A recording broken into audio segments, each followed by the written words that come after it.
ہم سورۃ المائدہ کی آیت نمبر 15 کا جائزہ لیتے ہیں.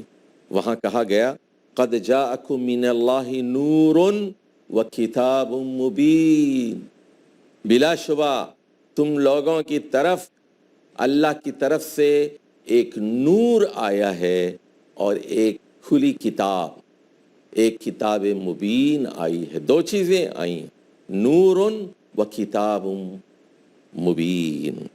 تو یہاں نور سے مراد محمد مصطفیٰ صلی اللہ علیہ وسلم اور آپ کی سیرت ہے، آپ کی احادیث ہے، آپ کی سنت ہے، آپ کے اقوال ہیں، آپ کے اعمال ہیں، آپ کی تقاریر ہیں جن کو برقرار رکھا گیا ہے. اور کتاب مبین، کھلی اور واضح کتاب سے مراد اللہ تعالیٰ کا کلام قرآن مجید ہے. تو میرے دوستو اور بزرگوں اور ناظرین و سامعین، محمد مصطفیٰ صلی اللہ علیہ وسلم پر مکمل ایمان ضروری ہے، اور قرآن مجید کو سمجھنے کے لیے سیرت النبی کا مطالعہ بہت ضروری ہے. سیرت النبی کے ساتھ ساتھ قرآن چلتا ہے. قرآن مجید کی 114 صورتوں میں سے 90 صورتیں 13 سال میں مکۃ المکرمہ میں نازل کی گئی ہیں، اور 24 صورتیں 10 سال کے عرصے میں مدینہ منورہ میں نازل کی گئی ہیں. کل 114 صورتیں. تو جو آدمی اسلام کو سمجھنا چاہتا ہے، چاہے وہ مسلمان ہو چاہے وہ غیر مسلم ہو، تو پہلے قرآن کا مطالعہ کرنے سے پہلے وہ سیرت النبی کا مطالعہ کرے. کیوں کرے؟ اس لیے کہ قرآن مجید کو لانے والے محمد صلی اللہ علیہ وسلم ہیں. He has to go through the life history of محمد صلی اللہ علیہ وسلم. تو سیرت النبی کے ساتھ، لائف ہسٹری آف محمد صلی اللہ علیہ وسلم کے ساتھ قرآن آگے بڑھتا ہے اور آہستہ آہستہ نازل ہو رہا ہے. پہلے سیرت النبی کا مطالعہ کیجیے، پھر قرآن مجید کا مطالعہ کیجیے. صحابہ کرام نے یہی کیا. پہلے آپ صلی اللہ علیہ وسلم کو دیکھا، آپ سے پوچھا، آپ سے باتیں کی، اور پھر آپ سے قرآن سنا. اور آپ کی سیرت و کردار کا جائزہ لینے کے بعد اور قرآن مجید کی آیات کو سننے کے بعد پھر کلمہ پڑھا اور مسلمان ہوئے اور شہادت دی، اللہ کی وحدانیت کی اور رسول اللہ صلی اللہ علیہ وسلم کی نبوت اور رسالت کی. تو یہ چیز آپ کے سامنے ہونا چاہیے. اور جو شخص رسول اللہ صلی اللہ علیہ وسلم کو نکال کر اسلام سمجھنا چاہتا ہے، صرف قرآن کی روشنی میں اسلام کو سمجھنا چاہتا ہے، وہ خود گمراہ ہوگا. چنانچہ خود قرآن مجید یہ بات کہتا ہے سورۃ الاحزاب میں، لَقَدْ كَانَ لَكُمْ فِي رَسُولِ اللَّهِ أُسْوَةٌ حَسَنَةٌ. بلا شبہ تم لوگوں کے لیے اللہ کے رسول محمد مصطفیٰ صلی اللہ علیہ وسلم کی زندگی میں ایک اسوہ حسنہ ہے، ایک مثال ہے، ایک نمونہ ہے، ایک ماڈل ہے. اور اس کے لیے بتایا گیا کہ 3 شرائط ہیں. لمن کان یرجو اللہ. پہلی شرط یہ ہے کہ محمد صلی اللہ علیہ وسلم کو معیار اور ان کو مومن کامل اور رسول کامل اور اپنا نمونہ اور ماڈل اور سانچہ وہی بنا سکتا ہے یرجو اللہ، جو اللہ کی امید رکھتا ہے، اللہ سے ملاقات کی امید رکھتا ہے، والیوم الآخر، اور قیامت کے دن کی امید رکھتا ہے کہ مرنے کے بعد ضرور ایک روز قیامت ہوگا، حساب کتاب کا دن، عدالت کا دن ہوگا، اللہ سے ملاقات ہوگی. وذکر اللہ کثیرا، اور جو اللہ کو کثرت سے یاد کرتا ہے. اب رسول اکرم صلی اللہ علیہ وسلم کے بارے میں قرآن مجید سورۃ النجم کی آیت نمبر 3 اور 4 میں کچھ اور انکشافات کرتا ہے. فرمایا گیا وما ینطق عن الہوی ان ہوا الا وحی یوحی. محمد صلی اللہ علیہ وسلم اپنی خواہشات نفس سے گفتگو نہیں فرماتے.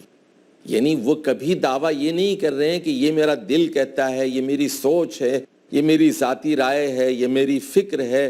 وما ینطق عن الہوی، یہ میں چاہتا ہوں، یہ میرا ذوق ہے، یہ میری پسند ہے، یہ نہیں کہہ رہے ہیں وہ.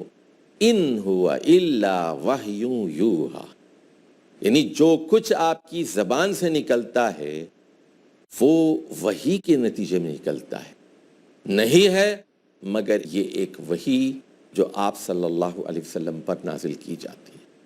صحابہ کرام نے پوچھا، اے اللہ کے رسول، کبھی آپ غصے میں ہوتے ہیں، غضب کا مظاہرہ کرتے ہیں؟ فرمایا، اللہ کی قسم میرا غصہ بھی من جانب اللہ ہوتا ہے۔ اور میں نے یہ بات کھول کر اپنے پچھلے لیکچرز میں بتائی ہے کہ کہیں بھی معمولی سی لغزش ہو جائے، چونکہ یہ نمونہ ہے لقد کان لکم فی رسول اللہ اسوۃ حسنہ، فوراً ٹوک دیا جاتا ہے، اصلاح کر دی جاتی ہے، جیسے وہاں سورہ تحریم کی پہلی آیت میں کہا گیا، لِمَ تُحَرِّمُ مَا أَحَلَّ اللَّهُ لَكَ، اے محمد صلی اللہ علیہ وسلم، آپ ایک حلال چیز کو اپنے لیے کیوں حرام کر لیتے ہیں جو اللہ نے آپ کے لیے حلال کی ہے؟ تو یہ آیت قرآن مجید کی سورہ نجم کی ہمیں تسکین دیتی ہے، اطمینان فراہم کرتی ہے کہ جو کچھ آپ کا فرمودہ ہے، جو کچھ آپ کی زبان سے نکلا ہے، آپ کی قولی احادیث ہیں، آپ کے افعال ہیں، آپ کی تقاریر ہیں، وہ محفوظ بھی ہیں، اور وہ آپ کی ذاتی رائے نہیں ہے، وہ اللہ کی مرضی ہے، اللہ کا منشا ہے، اور اللہ آپ کی زبان سے بولتا ہے۔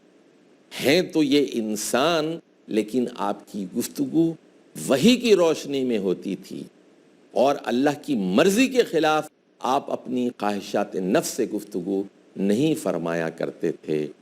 اقول قولی ھذا واستغفر اللہ لی ولکم ولسائر المسلمین واستغفروا انہ هو الغفور الرحیم۔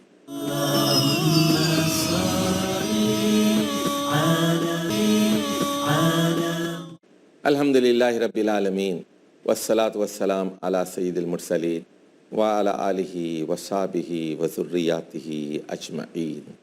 تو نبی کریم صلی اللہ علیہ وسلم کی ذات کو سمجھنا بہت ضروری ہے، آپ کے دعوے کو سمجھنا بہت ضروری ہے، آپ کی لائی گئی ہوئی دو قسم کی تعلیمات، قرآن مجید اور احادیث و سنت، ان دونوں کے ربط و تعلق کو اور ان دونوں کی نوعیت کو سمجھنا بہت ضروری ہے۔ جو شخص ان کی صحیح حیثیت کو نہیں سمجھتا، پھر وہ قرآن مجید اور احادیث کے صحیح مقام اور مرتبے کو نہیں سمجھ سکتا، اور نتیجہ یہ ہوتا ہے کہ وہ پھٹک جاتا ہے، بہک جاتا ہے، گمراہ ہو جاتا ہے۔ اب ہم جائزہ لیتے ہیں سورۃ الشورى کی آیت نمبر 52 کا۔ سورۃ الشورى میں بار بار آیات کا آغاز ہوتا ہے وَكَذَلِكَ وَكَذَلِكَ وَكَذَلِكَ فَكَذَلِكَ، یعنی اے محمد صلی اللہ علیہ وسلم، آپ پہلے نبی نہیں ہیں، پہلے رسول نہیں ہیں، بلکہ آخری ہیں۔ آپ پر کذالک، بالکل اسی طرح سے وحی کی جا رہی ہے جس طرح پہلے 1,24,000 انبیاء پر کی گئی، 315 رسولوں پر کی گئی۔ وہی طریقہ کار ہے، وہی خدا ہے، وہی خالق کائنات ہے، طریقہ وہی بھی وہی ہے۔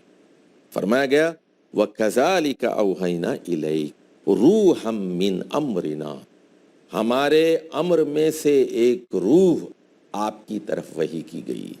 اب یہاں پر یہ بات بتائی جا رہی ہے کہ یہ روح ہے، یہ روح ہے، اللہ تعالیٰ کے احکامات کی ایک روح ہے، یعنی محمد صلی اللہ علیہ وسلم پر کی جانے والی وحی کو روح کہا جا رہا ہے۔ اور یہ بات کھول کر بتائی گئی وَمَا كُنْتَ تَدْرِي مَا الْكِتَابُ وَلَا الْإِيمَانُ، اے محمد صلی اللہ علیہ وسلم، پہلے آپ نہ کتاب سے واقف تھے نہ ایمان سے واقف تھے، اور اب جب کہ آپ کو رسول بنایا گیا ہے اور ہمارے امر روح کی شکل میں آپ پر نازل کیے جا رہے ہیں، اب آپ کو کتاب کا پتہ چل رہا ہے، اب آپ کو ایمان کا پتہ چل رہا ہے، اور یہ آپ کا اپنا تصنیف کردہ فلسفہ نہیں ہے، آپ تو جانتے ہی نہیں تھے، 40 سال میں کبھی آپ کی زبان سے اس طرح کی باتیں نہیں سنی گئیں، یکایک 40 سال کے بعد یہ چیزیں سامنے آئیں لوگوں کے۔ اس کے بعد فرمایا گیا وَلَكِنْ جَعَلْنَاهُ نُورًا نَهْدِي بِهِ مَن نَّشَاءُ مِنْ عِبَادِنَا، بلکہ ہم نے ان اوامر کی روح کو ایک روشنی بنا دیا، اور اس روشنی کے ذریعے، اس نور کے ذریعے اپنے بندوں میں سے جس کو چاہے ہم ہدایت کا سامان فراہم کرتے ہیں۔ وَإِنَّكَ لَتَهْدِي إِلَى صِرَاطٍ مُسْتَقِيمٍ، اور اس میں کوئی شک نہیں ہے کہ اے محمد صلی اللہ علیہ وسلم، آپ لوگوں کو صراط مستقیم کی طرف رہنمائی کر رہے ہیں۔ آپ پر روح کا نزول ہوا ہے، آپ پر روشنی کا نزول ہوا ہے۔ پہلے آپ ناواقف تھے، کتاب سے واقف نہیں تھے، ایمان سے واقف نہیں تھے۔ ہم نے یہ چیزیں آپ کو عطا کی ہیں، عطا کی جا رہی ہیں، اور آپ بالکل سیدھے راستے پر ہیں، اور دوسرے لوگوں کو بھی اسی سیدھے راستے کی طرف ہدایت دے رہے ہیں، رہنمائی فرما رہے ہیں۔ اور سورۃ التوبہ کے آخر میں پھر آپ کے سلسلے میں 3 اور باتیں بیان کی گئیں۔ لوگو لقد جاءکم رسول من انفسکم، تمہاری طرف ایک رسول آ چکے ہیں۔ فرشتوں میں سے کوئی رسول بنا کر نہیں بھیجایا گیا، خود انسانوں میں سے ایک رسول بھیجا گیا۔ جنات میں سے کسی شخص کو رسول بنا کر نہیں بھیجا گیا۔ من انفسکم، تمہاری اپنی جن سے ایک رسول بھیجا گیا ہے، اور اس کی پہلی خصوصیت یہ ہے عزیز علیہ ما عنتم، کہ تمہارا مشکل میں پڑ جانا اس کے لیے بہت ناگوار ہے، اس کے لیے بہت شاق ہے۔ وہ آپ کا دردمند ہے، وہ آپ کا خیر خواہ ہے، وہ آپ کی بھلائی چاہتا ہے، وہ ہر انسان کے لیے تڑپتا ہے، کڑتا ہے۔ فَلَعَلَّكَ بَاقِعٌ نَفْسَكَ عَلَىٰ آثَارِهِمْ إِن لَّمْ يُؤْمِنُوا بِهَٰذَا الْحَدِيثِ أَسَفًا، اور حریص علیکم، آپ کے بارے میں بہت حریص ہے، وہ چاہتا ہے کہ آپ ہدایت پا لیں، ایمان قبول کر لیں، اپنی زندگی میں تبدیلی لے آئیں، کبائر فسق و فجور کو چھوڑ دیں، شرک و بدعت کو ترک کر دیں، توحید کے راستے پر آئیں، اور پھر اللہ تعالیٰ کی رحمت اور ابدی جنت کے مستحق بن جائیں۔ اور فرمایا وَبِالْمُؤْمِنِينَ رَؤُوفٌ الرحیم، ایمان لانے والوں کے لیے تو آپ ترس کھاتے ہیں، رحم کرنے والے، رؤوف بھی ہیں اور رحیم بھی ہیں۔ تو میرے دوستو اور بزرگوں، بات ہو رہی تھی آخری نبی محمد مصطفیٰ صلی اللہ علیہ وسلم کی خصوصیات کی۔ تو جو کچھ میں نے یہ کہا وہ یہ کہ آپ خاتم النبیین ہیں، آپ آخری نبی ہیں، آپ پر قرآن آخری کتاب نازل کی گئی ہے، اور آپ آخری رسول ہیں، اور دین اسلام 2 چیزوں کا مجموعہ ہے، قرآن مجید اور صحیح احادیث، ثابت شدہ احادیث، اور ان دونوں ہی سے اسلام کی تکمیل ہوتی ہے۔ اور رسول اللہ صلی اللہ علیہ وسلم کا اسوہ ہی ہمارے لیے نمونہ ہدایت ہے۔ رسول اللہ صلی اللہ علیہ وسلم سے بے نیاز ہو کر، اور آپ کی سیرت سے اور آپ کے کردار سے بے نیاز ہو کر، ہم قرآن مجید کو بالکل نہیں سمجھ سکتے، ہم اللہ کی کتاب سے فائدہ نہیں اٹھا سکتے۔ اگر ایسا ممکن ہوتا تو پھر قرآن مجید کو تنزیلاً نازل نہیں کیا جاتا، بیک وقت نازل کیا جاتا۔ تو تھوڑا تھوڑا کر کے اس لیے نازل کیا گیا کہ صحابہ کرام ایک آیت کو اور ایک پیسج کو، ایک آیات کے مجموعے کو، ایک صفحے کو یاد کر لیں اور اس کو محفوظ کر لیں، اس کو اچھی طرح سمجھ جائیں، رسول سے اس کی وضاحت طلب کریں، اور وہ جو آیات اور احکام نازل ہوئے ہیں وہ ان کی زندگی میں ڈھل جائیں، صرف سینے میں محفوظ نہ ہو، صرف دماغ میں محفوظ نہ ہو، بلکہ ان کے سیرت و کردار میں وہ ڈھل جائیں۔ اور محمد صلی اللہ علیہ وسلم مجسم قرآن تھے، چلتا پھرتا قرآن تھے وہ۔ تو یوں سمجھ لیجئے کہ جس طرح ایک عالیشان عمارت کی تعمیر کے لیے ایک نقشے کی ضرورت ہوتی ہے، جیسے آپ ایک 100 منزلہ ٹاور تعمیر کرنا چاہتے ہیں تو اس کے نقشے جات ہوتے ہیں، اور یہ بتایا جاتا ہے کہ کتنا سریا اس میں استعمال کیا جائے گا، اس کی شہتیریں کیسی ہوں گی، اس کے کالم اور پلرز کیسے ہوں گے، تو نقشے ہوتے ہیں۔ لیکن ایک عام آدمی محض ان نقشوں کو پڑھ کر 100 منزلہ عمارت کی تعمیر نہیں کر سکتا جب تک کہ ان نقشوں کے ساتھ ایک انجینئر نہ ہو، ایک ماہر انجینئر جو ان نقشوں کو سمجھ سکتا ہو اور اس کے مطابق ایک عالیشان عمارت کی تعمیر کر سکتا ہو۔ تو یہ ایک تمثیل جو میں نے آپ کی خدمت میں رکھی ہے، اس میں اس نقشے کا نام قرآن مجید ہے اور اس کے ایک ماہر انجینئر کا نام محمد مصطفیٰ صلی اللہ علیہ وسلم ہے۔ اسی لیے نہ صرف نقشہ کافی ہے اور نہ صرف ایک انجینئر کافی ہے، ایک نقشے کی بھی ضرورت ہے، انجینئر کی بھی ضرورت ہے، قرآن کی بھی ضرورت ہے، رسول کی بھی ضرورت ہے۔ اسی لیے فرمایا گیا ترکت فیکم امرین لن تدلوا ان تمسکتم بہما کتاب اللہ و سنت رسولہ، کہ میں تمہارے درمیان 2 چیزیں چھوڑے جا رہا ہوں، اللہ کی کتاب اور اس کے نبی کی سنت۔ تم کبھی کبھی گمراہ نہیں ہوگے اگر تم ان دونوں کو مضبوطی سے پکڑ لو گے۔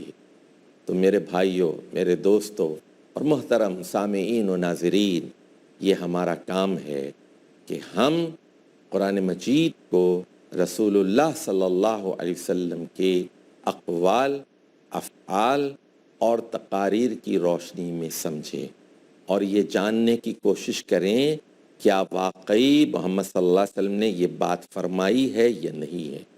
حدیث کے ماہرین سے ہمیں پوچھنا پڑے گا کہ یہ حدیث صحیح ہے، حسن ہے، ضعیف ہے یا من گھڑت اور موضوع ہے۔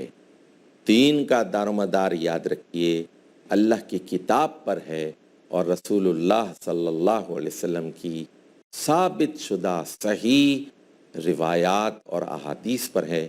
اللہ تعالیٰ ان دونوں چیزوں کو ہمیں مضبوطی سے تھامنے اور پکڑ لینے کی توفیق عطا فرمائے۔ اقول قولی ھذا واستغفر اللہ لی ولکم ولسائر المسلمین واستغفروہ انہ هو الغفور الرحیم۔